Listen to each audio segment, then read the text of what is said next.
Coming up on Global Business, a private survey shows China's services sector continued to remain in expansion territory in October, while factory activity contracted. We visit Shanghai to gauge foreign investment confidence in China's retail property market.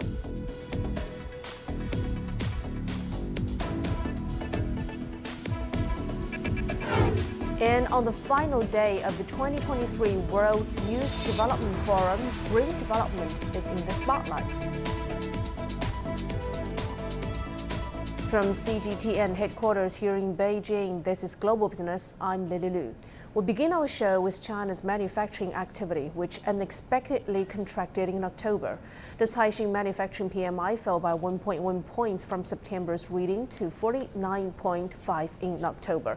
This is the first contraction for the sector since July this year. The reading was in line with the official data released on Tuesday, yet missed forecasts of a 50.8 readings.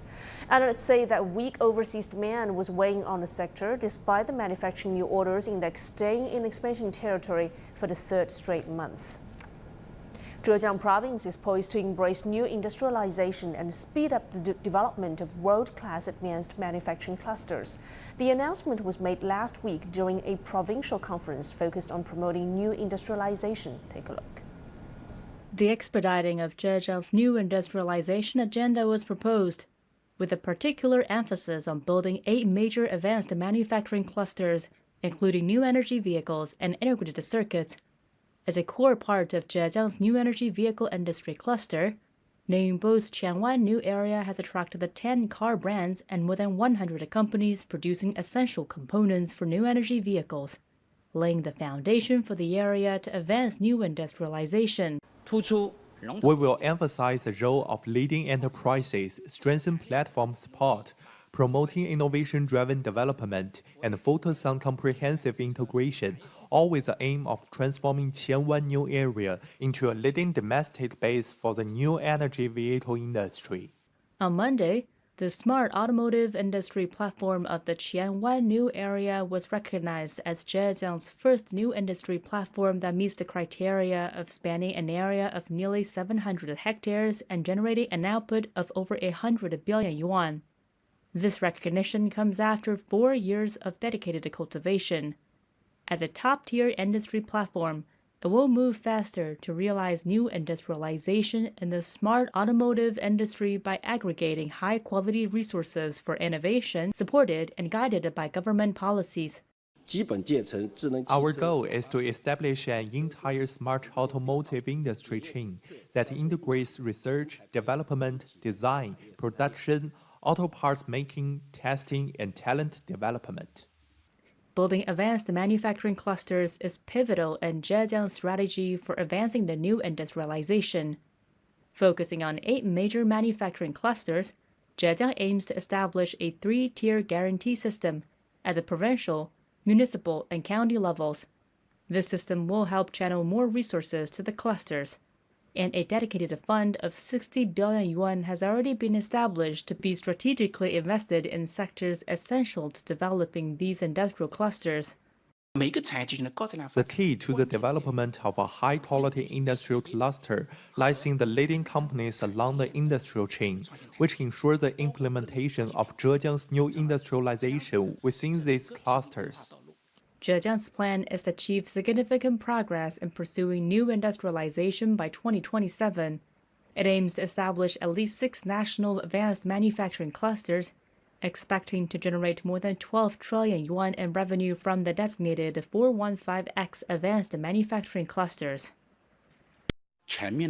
We will comprehensively promote new industrialization and make efforts to build a number of world-class advanced manufacturing clusters characterized by highly concentrated innovative elements, efficient network collaboration, complete industrial ecological system, and occupying the high end of the value chain. We will take on a major responsibility in constructing a manufacturing powerhouse. China officially launched the Xinjiang Pilot Free Trade Zone on Wednesday, which is expected to significantly improve the business environment of the Xinjiang Uyghur Autonomous Region. That is according to the Chinese Ministry of Commerce. Xinjiang's FTZ has undertaken 129 pilot reform tasks aiming to promote trade and investment facilitation, the digital economy, and green development. The zone will also help to enhance overseas financial institution services in Xinjiang and expand cross-border use of the RMB. After 3 to 5 years, the zone is expected to see significant progress in investment and trade and the establishment of industry clusters with shared resources and effective management coordination. And details of the plan were provided at a press conference on Wednesday by the Ministry of Commerce. Yang Chenxi reports. Free trade zones have been a tried and tested policy by China to push forward reform and opening up. Now the country has set up a new FTZ, this time in Xinjiang. The 180 square kilometer zone consists of the Urumqi area, the Kashgar area, and the Horgoz area in the country's western region. Like the more than 20 other FTZs in China, the one in Xinjiang aims to unleash growth potentials by introducing a series of pro-business and investment policies. 积极承接中东部先进设备、先进装备制造业。 Xinjiang will actively undertake the transfer of advanced equipment manufacturing and labor-intensive industries from the middle and eastern regions of China, cultivate high-tech enterprises in new energy and new materials, participate in the national computing power network system, and actively integrate into the unified national market. Future reforms include digitizing government services, further liberalizing trade and investment, upgrading the manufacturing sector, and providing adequate financing support. The region is striving to build itself into a logistics center along the Europe-Asia trade route. 我们将依托新疆口岸和通道优势。 We'll rely on the advantages of Xinjiang's ports and channels, deepen our openness and cooperation westwards, and enhance interconnectivity between neighboring countries in Central Asia and major Chinese cities. 连接欧亚的综合物流枢纽。 This 22nd Free Trade Zone is situated at an important crossroads region under China's Belt and Road Initiative. High expectations have been placed on it to enhance high-quality trade and investment ties with Central Asian countries. Yang Chengxi, CGTN, Beijing. Well, the Xinjiang Pilot Free Trade Zone will serve the construction of the core area of the Belt and Road Initiative and is expected to boost Xinjiang's thriving trade activities. Over the first 3 quarters, Xinjiang's import and export trade value exceeded 250 billion yuan for the first time in a year. It is a 47% year-on-year increase, and at the third quarter, already surpassing the region's last year's round trade value. And it also is worth mentioning that the private sector was the driving force of the growth. The value growth rate of private companies stood at 52%, exceeding the total value growth rate by nearly 5%. And it accounts for 93% of Xinjiang's total trade value from the first to the third quarter.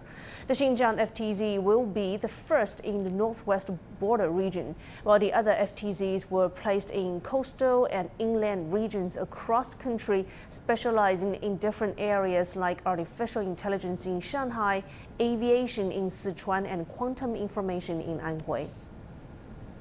The 2023 annual conference of the Financial Street Forum will be held in Beijing from November the 8th to the 10th.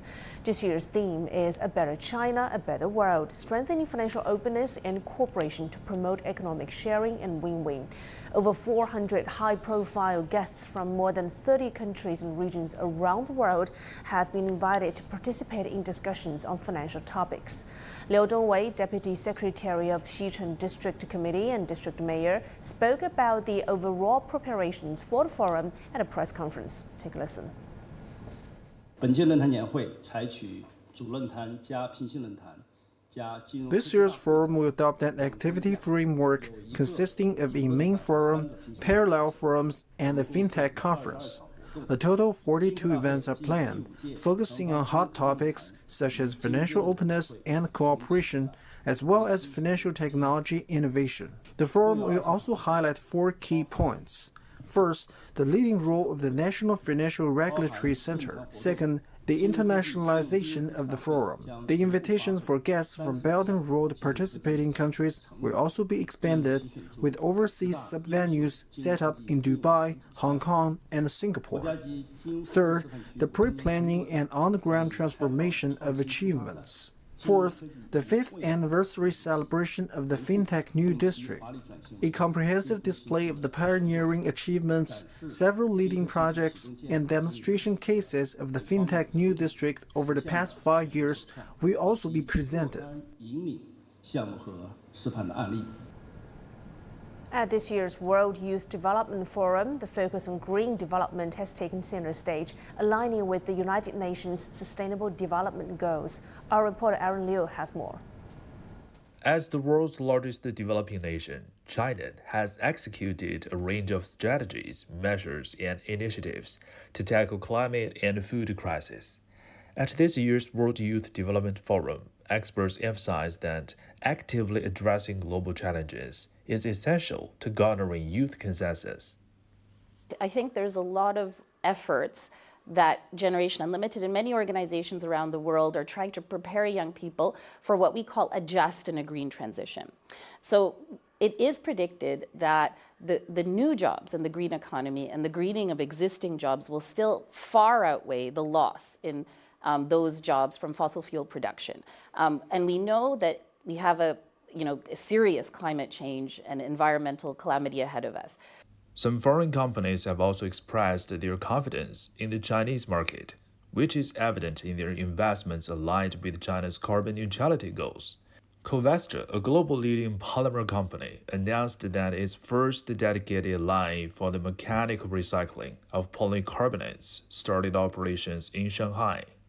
Yeah, I would say in polycarbonate compounds, the progress is really gradual, step by step, combining the production technology, but also combining our knowledge about recipes, also using new ingredients. So it's a steady progress. I wouldn't call it revolutionary, but it's a steady progress, and particularly in the light of reducing CO2 footprint, of course, using mechanical recycling, using recycled feedstocks is a very important step forward. This plant, this fully dedicated mechanical recycling plant for polycarbonates, is the first of its kind for Covestro, and it's in line with our vision to be fully circular and of course do it in the market, which is very important to us. This particular plant will be able to compound or recycle 25,000 tons of recycled polycarbonate material. And just to put it in perspective, that would almost equal, I would say, above 125 million laptop covers or computer covers. Aaron Liu, CGTN, Beijing. And still to come here on Global Business. Fresh figures show that companies in the U.S. added 113,000 workers in October, higher than previous month but below expectations. We get you updated on the latest ADP National Employment Report.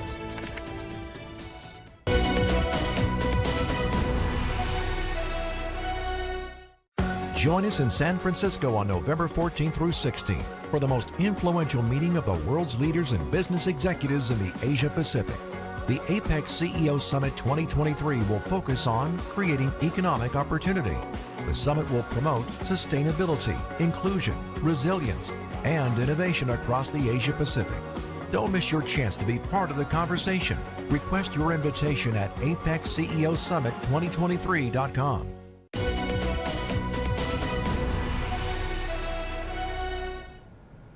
Real estate services firm CBRE has recently published a report forecasting a revival of the retail property market driven by increased consumer spending.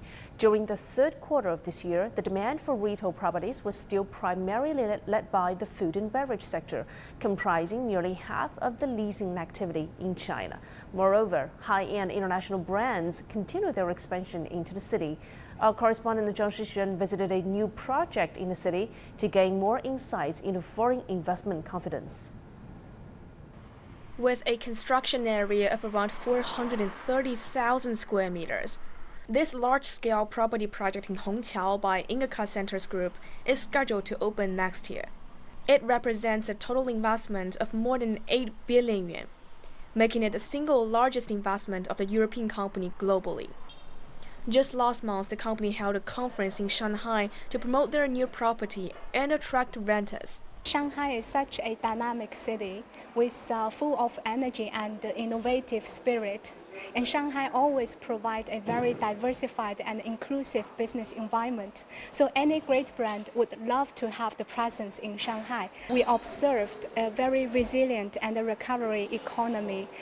We also see great potential in China market. This has been proved by our very strong recovery with all the Livat existing meeting places in China.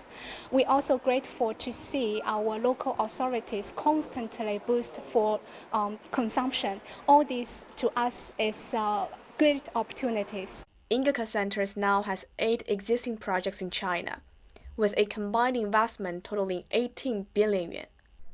The company is currently building another retail property in Xi'an, which will also open next year.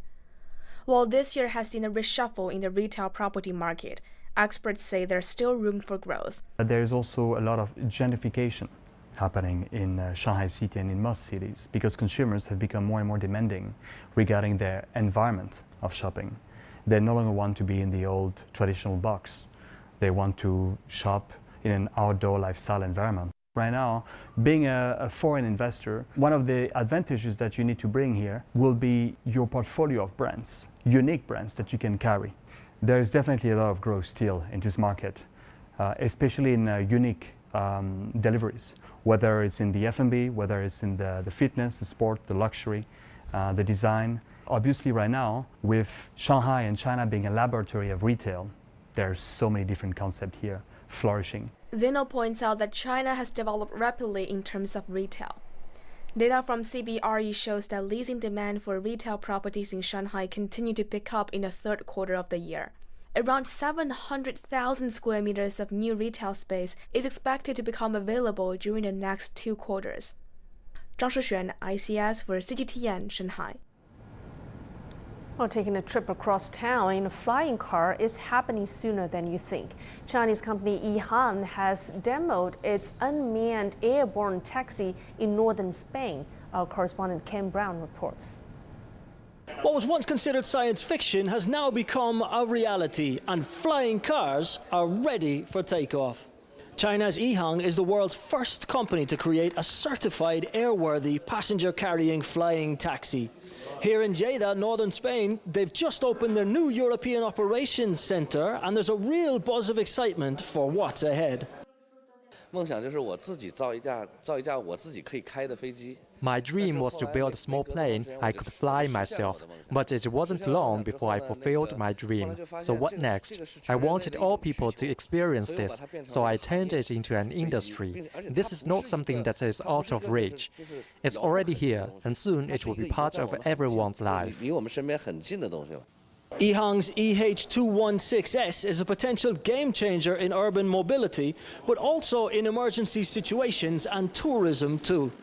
It has a vertical takeoff and landing system which suits city travel and is 100% electric.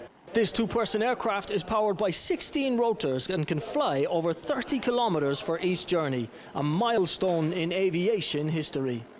Passenger safety is always a concern, but EHang are already running this service across various cities in China and have now tested this model in over 14 countries, clocking over 40,000 flight hours. The global air taxi market tripled over the past year to over $3 billion. It's an industry that looks set to take off here in Europe, with the first passenger flights on target to be scheduled next year. Ken Brown, CGTN, Lleida. And let's now take a look at some other business headlines that we're tracking at the hour. Britain's factories suffered a worse October than previously thought. The final reading of the S&P Global Manufacturing PMI stood at 44.8, down from an earlier estimate of 45.2. The manufacturing PMI in Russia eased to 53.8 in October from 54.5 in September. The figure still stayed above the 50 mark that separates expansion from contraction. Data breakdown, so October's new orders also increased at their fastest pace in over 12 years. And in the meantime, India's manufacturing growth slowed for a second straight month in October as demand eased. The manufacturing PMI dropped to an 8-month low of 55.5 in October from 57.5 in September.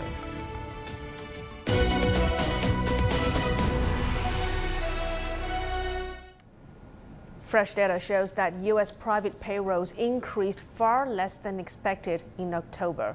Private payrolls rose by 113,000 for the month, higher than the unrevised 89,000 in September. However, the figure is below Dow Jones' estimate of 130,000. On wages, the ADP said that pay was up by 5.7% from a year ago. That is the smallest annual gain since October 2021.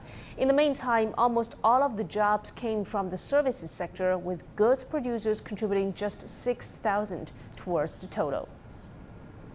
Britain has convened AI company representatives, global political leaders, and experts for a two-day summit addressing potential technology risks. China, among the invitees, is poised to play a significant role. The summit's goal is to establish a worldwide agreement for safe technology advancement. China boasts over 130 large language models from companies like Alibaba and Tencent, making up 40% of the global total, and just behind the United States with a 50% share. Tech giant Apple held a unique Halloween event to introduce its latest line of personal computers. The product launch coincides with the entire industry's quest for increased sales, and Apple is setting its sights on China, one of its significant markets. Mark New reports. Playing up the Halloween theme, Apple called the event Scary Fast, a reference to the processing speed of its new products. Apple unveiled new 14-inch and 16-inch MacBook Pro laptops and a new iMac desktop. But the real innovation behind them are three new chips called M3, designed by Apple. The remarkable efficiency of Apple Silicon has given them incredible performance, extraordinary battery life. Apple says these are the first computers ever to use 3-nanometer technology, which creates transistors so tiny they can fit 2 million of them in the cross-section of a human hair. The chips also contain the next-generation graphics processing unit, which can better handle visually complex scenes, creating realistic environments that mimic light, shadow, and reflection. Apple repeatedly emphasized how much faster their new computers are compared to their older ones using Intel-made chips. But for those users who haven't yet upgraded from Intel, the new MacBook Pro will change the game in every way. First, it's up to a massive 11 times faster than the fastest Intel base model. For those who are upgrading from an Intel-based iMac, you'll experience a huge difference in performance and features. We're seeing one of the most competitive environments for silicon, really across the board, but particularly also on PCs. Obviously, Apple's been there setting, performance bars for high-performance laptops and desktops, workstations, but also doing so at very low power. Obviously, you've got Intel and AMD working to get into client products, but again, Apple has had them beat significantly on benchmarks. Beharin says it's been a rough year for the overall PC market, which is down between 8 to 12%. He says with these new computers, Apple is hoping to carve out a bigger share of the high-end PC market. The event comes just 2 weeks after a surprise visit by CEO Tim Cook to China, one of Apple's largest markets and where the company hopes for a rebound. The sheer manufacturing that Apple does there is so significant that they're, again, one of China's largest manufacturing and assembly partners. So to some degree, balancing act between geopolitics is part of that too. But Apple is just deeply intertwined into the Chinese economy, and that's not going to change. The last couple of months has shown that it looks like they're recovering, but it's going to be a bit of a slow roll. Apple also surprised many with something they're not known for, a price drop. The entry-level M3-driven MacBook Pro laptop is priced at $1,600, compared to its typical starting points of $2,000. Mark New, CGTN, San Francisco. 7 months ago, Tesla announced it would build a $5 billion gigafactory in northern Mexico. Fast forward to today, that construction has still not started. But officials in the northern Mexican state of Nuevo León say that Tesla now has all the permits it needs to build its next big factory. CGTN's Frank Contreras has more from Mexico City. Mexico and global investors are still waiting for Tesla to greenlight construction of its next gigafactory, which Tesla plans to build in northern Mexico's Nuevo León state. The electric vehicle giant stalled those plans in recent months, citing concerns about the global economy. Still, the governor of Nuevo León State, Samuel Garcia, who is serious about making a run for Mexico's presidency in 2024, remains optimistic. He says Tesla now has all the federal and state permits necessary to begin construction in northern Mexico. All the world is watching Nuevo León State and Mexico because it is the most efficient in the auto industry, especially in electric vehicles, batteries, and software. By building in Mexico, Tesla aims to compete with the world's best-selling and affordable electric vehicles from China, including those from top seller BYD. Two leading Chinese electric vehicle parts suppliers, Ningbo Tupo Group and Heisai Technology, recently announced they will invest hundreds of millions of dollars to build factories in Nuevo León and supply parts to Tesla. But industry experts say local politics may slow Tesla's plans to build its next big production center in North America. Analysts in Mexico's northern Nuevo León state say construction of Tesla's Gigafactory is stalled. The governor is battling with the state Congress over budgetary issues that likely will not be resolved until 2024. Economist Enrique Dussel-Peters is a leading expert on Mexican trade with China and other foreign investors. He says if Tesla can stay the course and build its next Gigafactory, it will likely seek parts suppliers from around the world. Of course, Tesla can and will approach Chinese suppliers, but not just Chinese. There will be hundreds of other potential suppliers, including the Germans, Japanese, and of course from the United States and Mexico. Global analysts say Tesla's future factory in Mexico, which is expected to be operating by 2026, will be a vital part of the electric vehicle maker's worldwide operations. Frank Contreras, CGTN, Mexico City. And before we go, here's a look at some of the economic movements from around the world. Toyota has reported a record operating profit of $9.5 billion for the second quarter of this year. That is an increase of over 155% on the year. It lifted its full-year profit forecast to over $29 billion, largely due to a favorable foreign exchange rate. Luckin Coffee, the Chinese coffee chain brand, just released its latest financial report. Total net revenues were $980 million in the third quarter, a nearly 85% increase on a yearly basis. Luckin has also increased its offline stores with over 2,400 new units, an increase of over 22% on a quarterly basis. And Chinese search engine giant Baidu has released a paid version of its ChatGPT-like product, Ernie Bot, with a monthly charge of around $8.2. And with that, I'm wrapping up this edition of Global Business here on CGTN. Thanks for being with us. I'm Lily Lu in Beijing. Bye for now.